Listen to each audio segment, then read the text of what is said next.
My friends, do not lose heart. We were made for these times.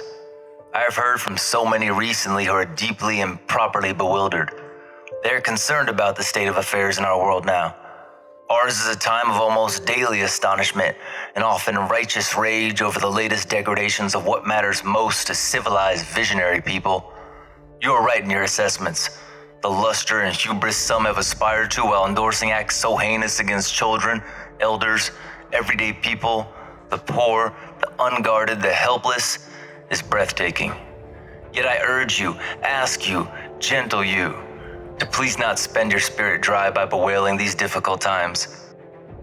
Especially do not lose hope, most particularly because the fact is that we were made for these times. Yes, for years we have been learning, practicing, been in training for and just waiting to meet on this exact plane of engagement.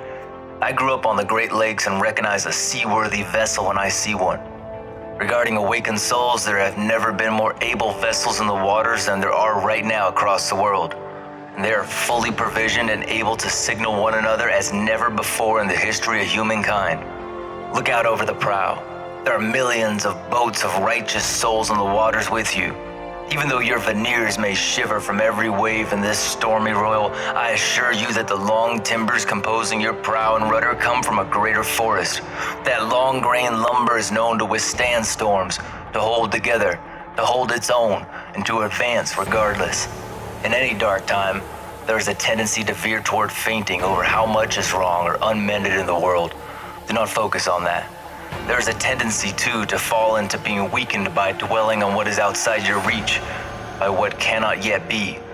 Do not focus there. That is spending the wind without raising the sails. We are needed. That is all we can know. And though we meet resistance, we more so will meet great souls who will hail us, love us, and guide us. And we will know them when they appear. Didn't you say you were a believer? Didn't you say you pledged to listen to a voice greater? Didn't you ask for grace? Don't you remember that to be in grace means to submit to the voice greater? Ours is not the task of fixing the entire world all at once, but of stretching out to mend the part of the world that is within our reach. Any small, calm thing that one soul can do to help another soul, to assist some portion of this poor, suffering world, will help immensely. It is not given to us to know which acts or by whom will cause the critical mass to tip toward an enduring good. What is needed for dramatic change is an accumulation of acts, adding more, continuing.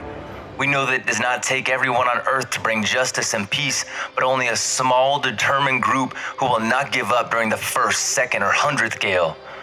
One of the most calming and powerful actions you can do to intervene in a stormy world is to stand up and show your soul. Soul on deck shines like gold in dark times. The light of the soul throws sparks, can send up flares, builds signal fires, causes proper matters to catch fire, to display the lantern of soul in shadowy times like these, to be fierce and to show mercy toward others. Both are acts of immense bravery and greatest necessity. Struggling souls catch light from other souls who are fully lit and willing to show it. If you would help to calm the tumult, this is one of the strongest things you can do.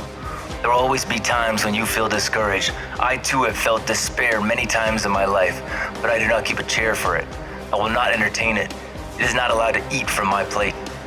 The reason is this: in my uttermost bones I know something, as do you.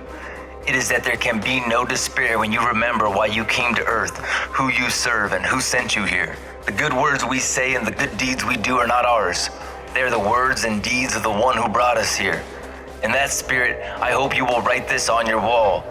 When a great ship is in harbor and moored, it is safe, there can be no doubt. But that is not what great ships are built for.